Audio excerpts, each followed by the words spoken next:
that's always fascinated me about Jesus is that people will very often in the New Testament, they will come to him to talk with him about something. Like they have a burning question or they have an issue of some kind, and they start the conversation going one particular direction. And then very often Jesus kind of hijacks it and takes it to a very different place. It's like Jesus sort of had this way of seeing right through people. Like he could see beyond their surface issues or this preliminary question. Like he could see deep into their heart. Like he could see their motives. Like he knew their past. Like he knew their wounds. And because of that, Jesus had some amazing interactions with people. He doesn't spend a lot of time, if you notice, doing a lot of small talk. He just tends to cut right to the heart of the issue. And the truth is, this morning, we're all walking in here with some stuff. We all have hopes and dreams. We have anxieties and fears. We have things in our lives that are a really big deal to us. We have wounds that haven't healed. We have worries that keep us up at night. We all come in here with some stuff. And I have a feeling that if you or I were to sit down with Jesus, like he'd probably shape the conversation pretty fast. Like if you or I went to coffee with Jesus, okay, like at Starbucks, or if you're like a huge anti-corporation, anti-Starbucks person, then imagine like Urban City Coffee. And you're in there, I get the feeling that he wouldn't small talk for very long. So if I was at coffee with Jesus, I don't think he would really let me whine about sports for very long. About like the Seahawks offensive line issues and the Mariners bullpen, like, oh man, what's gonna happen? But I bet Jesus would redirect the conversation pretty fast. And before long, we would be talking about deep heart issues, core things that are happening in me and in my life, places where my thinking, where my heart might need to change.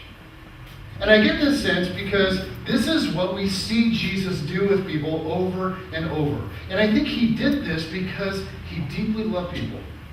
And so this morning, we're going to look at a very famous conversation where this happens. It's a story of Jesus talking with a very broken woman. A woman that has wounds on deep levels. And Jesus, she kind of wants to small talk, and Jesus takes her right to the heart of her wounds. And somehow, she comes out of this encounter with him feeling alive. She enters this scene broken and fractured, but as she talks with Jesus, something starts to happen, and she experiences this inner healing and this wholeness. Now, to fully appreciate what's going on in this story, because it's a culture very different from ours, we have to be aware of some cultural things that were happening. As we know, Jesus was Jewish, and this woman was not. She was a Samaritan. She lived in a place in Israel called Samaria. And the Samaritans were despised by the Jews. Okay, here's why. At one point, Samaria was made up of Jews just like the rest of Israel. But back more than 700 years before Jesus, okay, so in 722 BC, the nation of Assyria invaded Israel under the direction of King Sargon.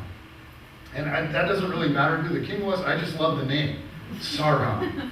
Because it reminds me of something like straight out of Lord of the Rings.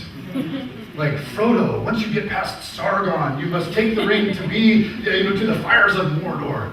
Okay, we got Sargon.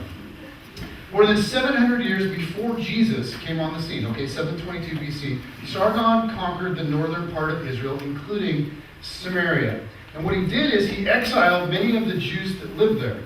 He sent them in chains away from Israel into faraway places. And then a few of the Jews were allowed to stay. And then he sort of imported all of these non-Jews from all of these other regions to settle there. And these other folks practiced all different kinds of other religions. And as time went by, and several generations passed, the Jews that were left in Samaria intermarried with the foreigners. And so the people in Samaria became kind of this mixed race with a mixed religion. Well, the Jews in other parts of Israel thought that was absolutely despicable, and they despised the Samaritans. They were deeply racist toward them, so much so that most of them refused to have any contact with people from Samaria. Now, geographically, Samaria kind of divided Israel in half, and we have a map. So, as you can see, Samaria is right in between Judea at the bottom here and Galilee at the top. Now, Jerusalem was in Judea, and Jesus was from Galilee, okay, up near the Sea of Galilee. And so, as you can imagine, if he's ministering in Israel, they are constantly going back and forth between Judea and Galilee. Now, the direct route would obviously be to go right through Samaria. But most Jews despised Samaritans so much that they refused to ever travel through Samaria. They would go on a much longer journey to go around Samaria. Now, our story for today is about Jesus, okay, a Jew, a Jewish rabbi, having a conversation with a woman at a well in Samaria. And this is not just like any woman. This is a woman that had a past. This is a woman that had been married 5 times. Now, that's pretty unusual in our culture, but it was really unusual in their culture. And not only had she been married 5 times, but she was now living with a man that was not her husband. Okay, this is a woman who had lived a very difficult life. Not only did she have a past, but her past was very public, and she lived in a small town. So you have to imagine, okay, people talked. Everybody knew everybody's business. Now, we're not told exactly what happened with her 5 different husbands. Maybe she'd been widowed 5 different times. And if that was the case, everyone would assume that she was cursed. Because if you're married 5 times and they all keep dying, that's a sign that there's probably something wrong with you. And in their belief system, they would assume that she was cursed by God. And so this was a horrible social stigma. Or maybe she wasn't widowed. Maybe she'd just been divorced over and over. Maybe her husband's just walked out on her, which would also obviously carry with it a terrible stigma. So we don't really know what happened, but what's clear is that she's been wounded. She's had a hard life. Now, Jesus meets this woman at a well in Samaria, and we're told that she comes to the well, and this is important, in the middle of the day. And that's odd, because it was the hottest part of the day. Usually women came in the morning. Okay, or they came late in the day. They were trying to avoid the obvious, scorching heat of the Middle Eastern sun. And usually, when women would go to the well, they would go in groups. They would travel in packs. It's kind of like in our culture how women go to the bathroom. For whatever reason, men, we just don't do this. If you're at a table with a group of men and they're like, hey, come on, everybody, let's go to the bathroom. That's weird. But women do this. For whatever reason, going to the bathroom is a very social experience. And I don't know what goes on in there, and it makes me nervous. So our day, women go to the bathroom. In their day, women went to the well. They may have also gone to the bathroom, but they went to the well. It's a very social thing. Maybe a little gossip, maybe some informal counseling, maybe just hanging out, maybe just laughing and joking, okay? But this woman goes to the well by herself in the hot part of the day because she's got no friends, okay? Because she's an outcast. She intentionally chooses to go there when she knows no one will be there, probably wants to avoid all of the looks and all of the whispers. So imagine how this whole scene goes down from her perspective.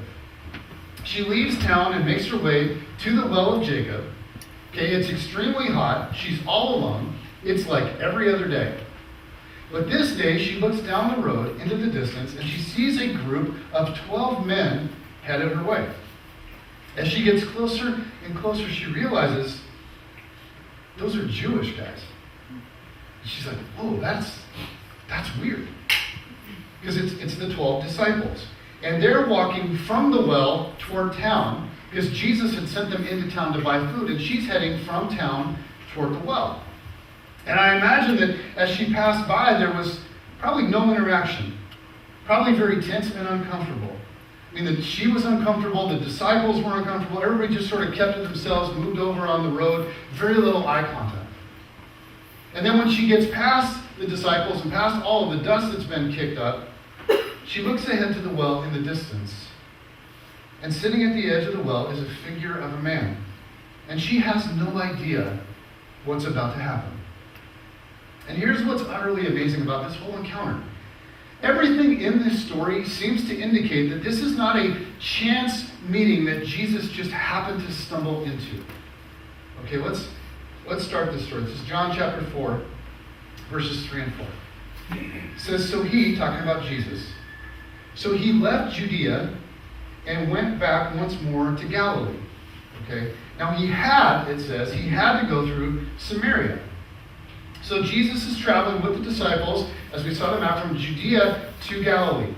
And right in the middle is Samaria. And John says he had to go through Samaria. Okay, but the truth is, he didn't have to go through Samaria. Let's go back to the map for a second.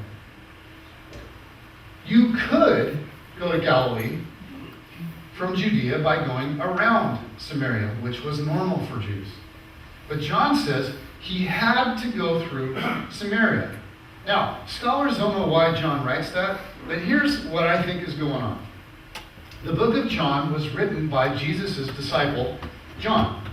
And John wrote it many, many years later as he reflected back. And my guess is that John, as he's just remembering back to what happened, I'm guessing that Jesus said to his disciples that day, including John, guys, we're leaving Judea, we're heading up north to Galilee. And I'm guessing they said something like, cool.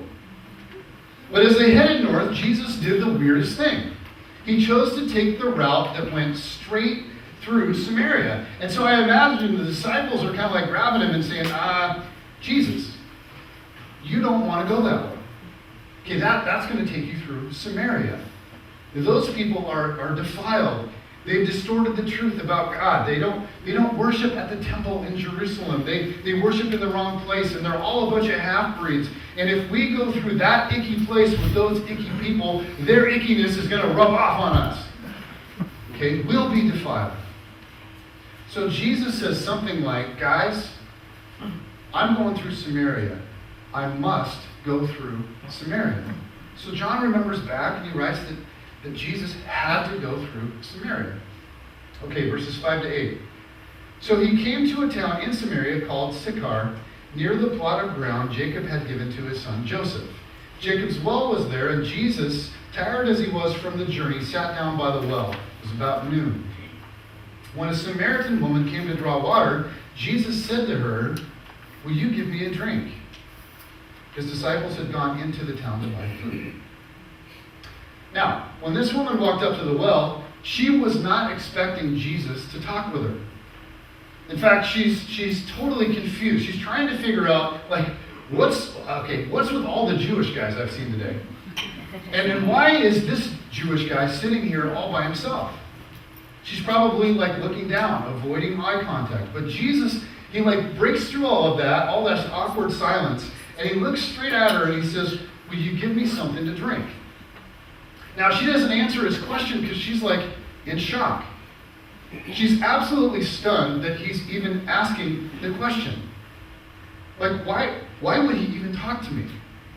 Why would he even make a request like that? A Jewish man is asking permission to drink from my jar, to drink after me, to touch what I've touched, to place his lips where I've placed my lips.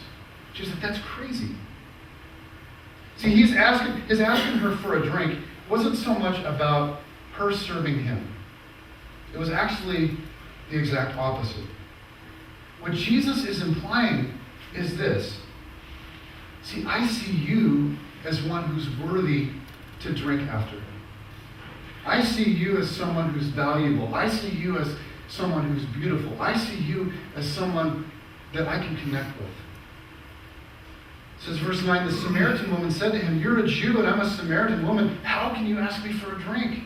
For Jews do not associate with Samaritans. She basically says, now just wait a minute. I may not be an educated person. I may not have done a lot of traveling. I'm a pretty simple girl, really. But here's what I know. I know that Jews do not associate with Samaritans. I know that if you drink from my jar, if you put your lips where my lips have been, you'll become defiled by your Jewish laws. You'll be unclean. So what in the world are you doing? Here's what happens next, verses 10 to 15. Jesus answered her, "If you knew the gift of God and who it is that asks you for a drink, you would have asked him and he would have given you living water." "Sir," the woman said, "you have nothing to draw with, and the well is deep. Where can you get this living water? Are you greater than our father Jacob, who gave us the well and drank from it himself, as did also his sons and his livestock?" Jesus answered, "Everyone who drinks this water will be thirsty again, but whoever drinks the water I give them will never thirst. Indeed, the water I give them will become in them a spring of water welling up to eternal life." The woman said to him, "Sir, give me this water so that I won't get thirsty and have to keep coming here to draw water." So Jesus, sitting next to the well, gives her this thirst illustration. And it seems like, honestly, sometimes you hear this story taught or talked about, and it's like this woman gets made out to be just a total idiot. Like, she's like, "Oh, living water. That sounds nice." It gets so tiring coming here day after day to this well, so if you have some kind of special magic water so that I'm never thirsty, well, I'd love some. Can I have some of your magic water? This woman's not an idiot, okay? She's hurting, but she's not naive. She knows Jesus is speaking figuratively. She doesn't get the metaphor yet. Like, who would? Like, living water? Like, what the heck are you talking about, man? But she's interested in where all of this is going. She sees something very different in Jesus. He's treating her in a way no man ever would, with dignity and incredible respect. That's not what she's used to. And she senses that something is going on. So she just kind of plays along. She's curious. She's thinking, I'm not sure what he's getting at with this whole living water thing, but I want to hear more. There's something unique and special and beautiful about this guy. He's different in a good way. And she's beginning to kind of open herself up. And then Jesus says the most insensitive thing. If you read the Gospels, Jesus has this habit of doing this. Verses 16 to 18, he told her, "Go and call your husband and come back." "I have no husband," she replied. Jesus said to her, "You're right when you say you have no husband. The fact is, you've had 5 husbands, and the man you now have is not your husband. What you have just said is quite true." Jesus. What in the world? I mean, what is Jesus doing here? Like, he suddenly, very painfully, seemingly insensitively brings up all the hurt and the brokenness in her life. Why? Well, clearly Jesus knows her situation. He knows all about her. And Jesus goes right after her deepest wound. It's like he's saying to her, like, come on. Life has left you with a thirst that you can't quench. Decisions that you have made have left you thirsty. Decisions other people have made have left you thirsty. He's going, come on now, let's be honest. I'm about to offer you living water. But before you can ever take a drink, you need to own up to something. You need to be honest with me. You need to be honest with yourself, okay? You're thirsty. And your attempts to quench your thirst haven't worked for you. Life has left you thirsty. And she's going, whoa, okay, wait a minute. Right, this is getting way too personal. I just met you, and this is getting like crazy deep. And she does what any of us would do at that point, right? She changes the subject. Verses 19 and 20. "Sir," the woman said, "I can see that you are a prophet. Our ancestors worshipped on this mountain, but you Jews claim that the place where we must worship is in Jerusalem." Because she's doing what any of us would do. She's changing the subject. She's like, look, Jewish guy, I'm not really comfortable talking with you about my dark past. I'm not comfortable talking about the deep ache in my soul. So let's just talk like more generally about religion. Like, let's talk about the differences between the Samaritans and the Jews. That's a lot safer. Let's discuss that. Okay, we think we can worship on this mountain, but the Jews say that we can only worship in Jerusalem. So how about we not talk about me? And how about we not talk about my past? How about we just talk about general religion instead? And it's interesting because Jesus kind of goes along with that. He's like, all right, we can talk about that. Verses 21 to 24. Woman, Jesus replied, believe me, a time is coming when you will worship the Father neither on this mountain nor in Jerusalem. You Samaritans worship what you do not know. We worship what we do know, for salvation is from the Jews. Yet a time is coming and has now come when the true worshipers will worship the Father in spirit and in truth. For they are the kind of worshipers the Father seeks. God is spirit, and his worshipers must worship in the spirit and in truth. And Jesus basically says, all right, since you brought it up, you should know the Jews are right. Okay, salvation will come from the Jews. The Messiah will come from the Jews. But it isn't ultimately about Jews or Samaritans or the location of worship. The thing is, and this is what you need to know, God is up to something.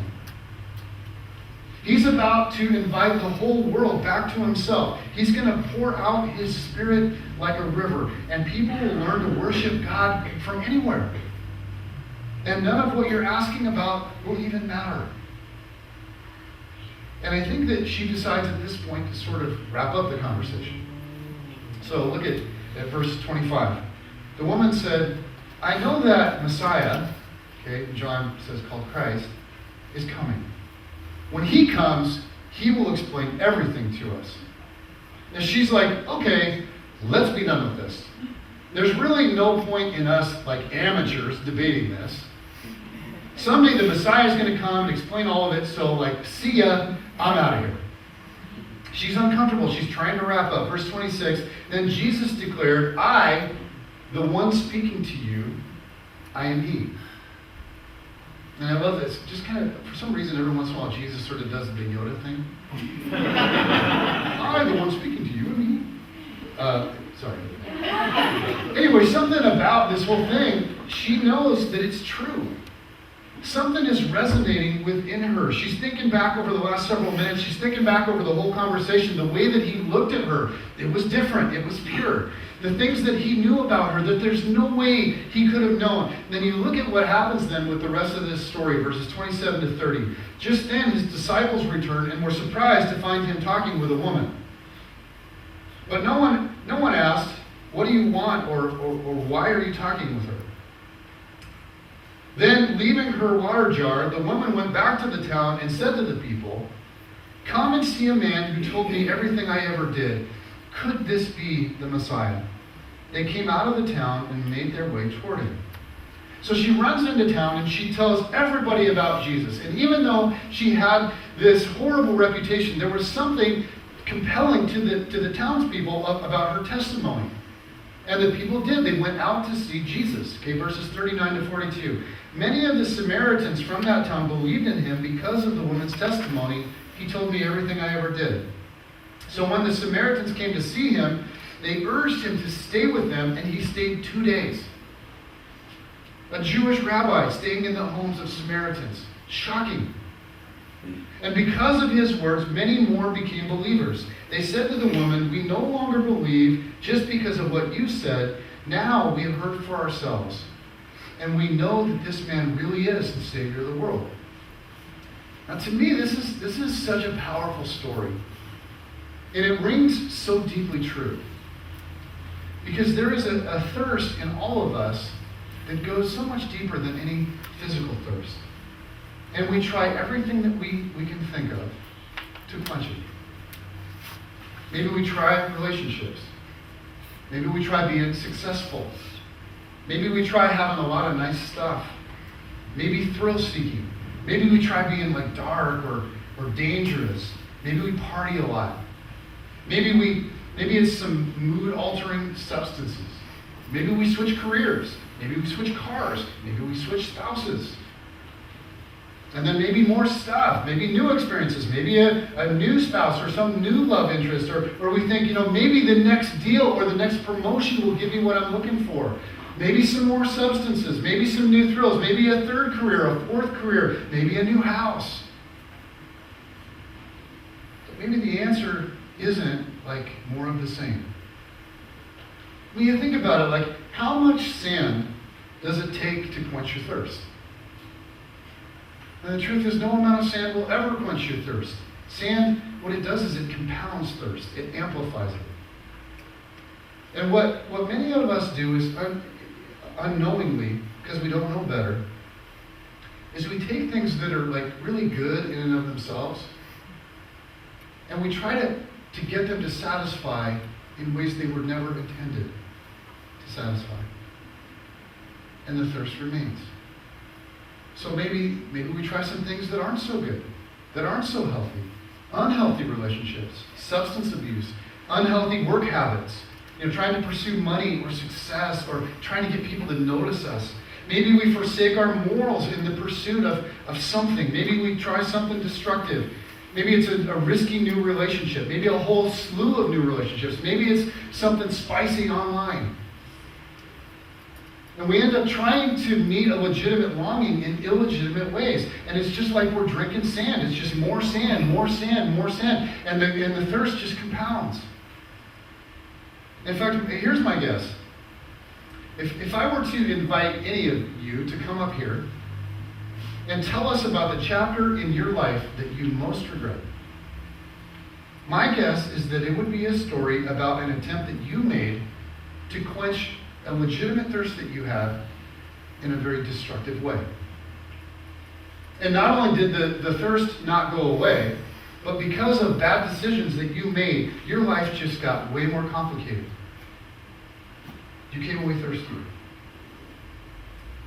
Donald Miller, in his book, Blue Like Jazz, he talks about this stuff. He talks about our temptation to pursue unhealthy things, or to pursue good stuff, like obsessively, or in unhealthy ways. And some of you've seen this before, heard this before, but this is good stuff. Donald Miller writes this. He kind of sets it up with this. He says, I think that the things we want most in life, the things we think will set us free, are not the things we need. So he says, I wrote a children's story, but it's not really for children. And he has this illustrated cartoon story about, now his name is Donald Miller, it's about Don Rabbit. And so, let me read this to you. There once was a rabbit named Don Rabbit. Don Rabbit went to Stumptown Coffee every morning. One morning at Stumptown, Don Rabbit saw a sexy carrot. And Don Rabbit decided to chase Sexy Carrot. But Sexy Carrot was very fast. And Don Rabbit chased Sexy Carrot all over Oregon. And all over America. And all the way to New York City. And Don Rabbit chased Sexy Carrot all the way to the moon. And Don Rabbit was very, very tired. But with one last burst of strength, Don Rabbit lunged at Sexy Carrot. And Don Rabbit caught Sexy Carrot. And the moral of the story is that if you work hard, stay focused, and never give up, you will eventually get what you want in life. Unfortunately, shortly after this story was told, Don Rabbit choked on the carrot and died.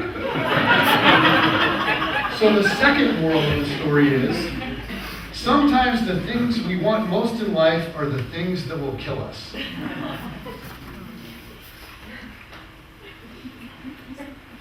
And I want to end this morning with just a very simple question. And it's a question that I'm sure you all know is coming. But what are you really looking at these days to satisfy your thirst? Is there a sexy carrot that you're chasing?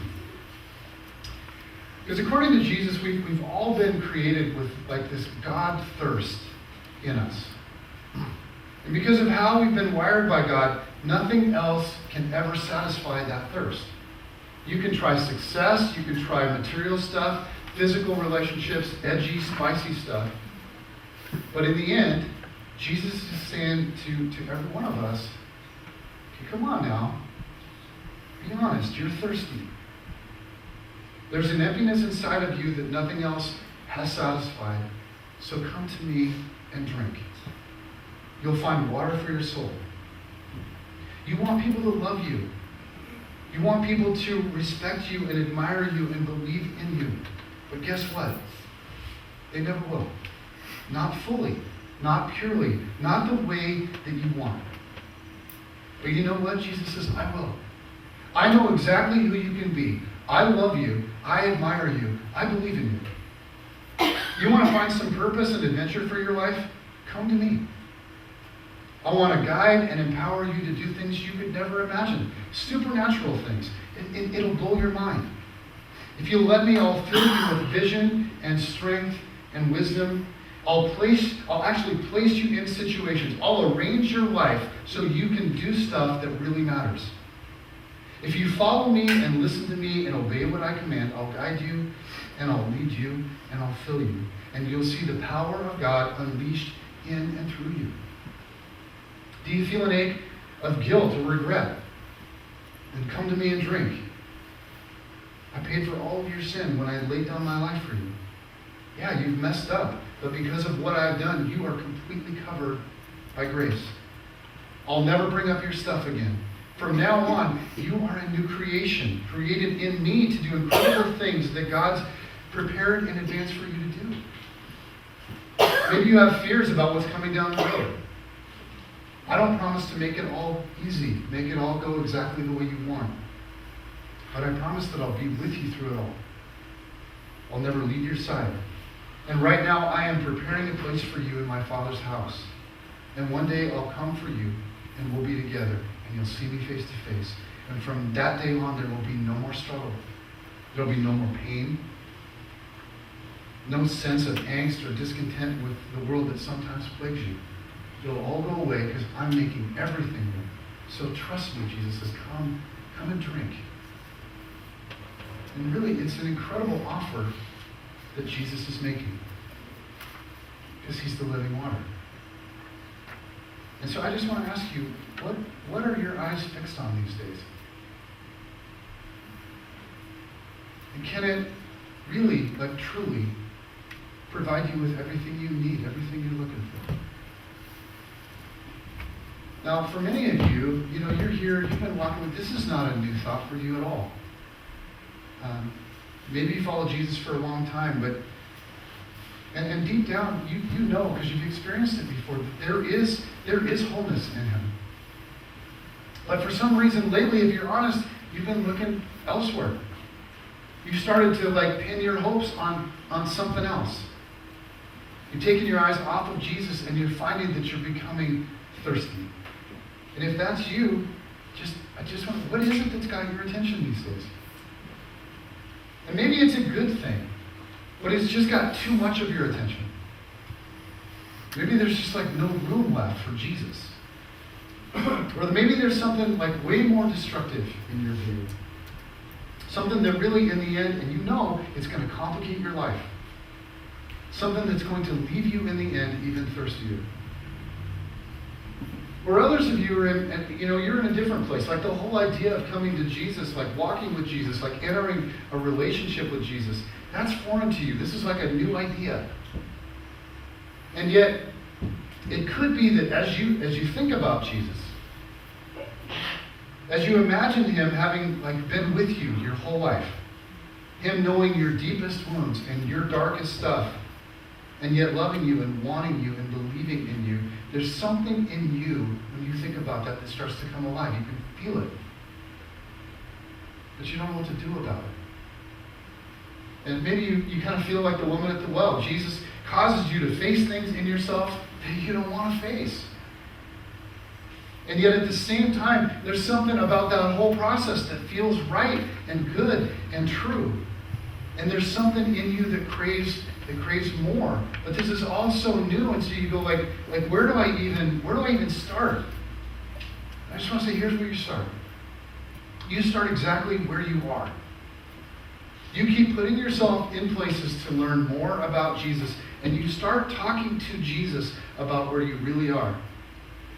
You start talking to him about things like Jesus, this is crazy.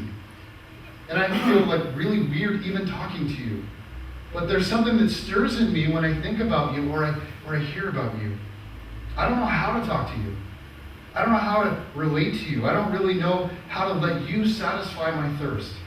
I don't fully understand this living water thing, but there's something about all of this that rings true to me. So help me start on a journey toward you. Help me understand this. Set me free to experience this. Help me turn away from junk in my life that's compounding my thirst, and help me to know you. I don't even know where to start with all this, really. There's so much that I don't know. So show me what this is all about, because I'm open to you. And just meet me where I am. Meet me where I am. And you just start being honest with him. Whatever honest is for you. And then you keep putting yourself in places where you can encounter him. You keep putting yourself around people that know him, people that have learned a little bit about what it means to walk with him. And here's the cool thing about Jesus. You don't have to have it all figured out. You just need to do what you know to do. And then you ask him to meet you there and to show you the next thing. And then from there, you do what you know to do. And on and on and on. And here's what I can tell you from my experience. Jesus can do something inside of us that is unexplainable. Like he can take anxiety and fear and guilt and this sense of there being no purpose. He can take that stuff and he can heal it. Now, I can't explain exactly how it works, but it does. And I have seen it over and over and over. And I myself have felt it over and over and over. Jesus heals. I know that it happens. And that leads me just to one last thing before we close. As you know, next week is Easter. And next week is the one week that for a lot of people who have no interest in going to church for whatever reason, they're available. If only because everything else in our culture seems to shut down for Easter. It is one day that is still somewhat sacred. And that means people are available, it means people are open. And so I just want to encourage us to be thinking about the reality that when we look at ourselves and we realize there's a thirst, it isn't just in us. There's a thirst in people all around us, everywhere. And if Jesus is the answer, then we want to do everything we can to connect them with the living water. And so I just want to encourage us to be really active about inviting people to come to church with us next week.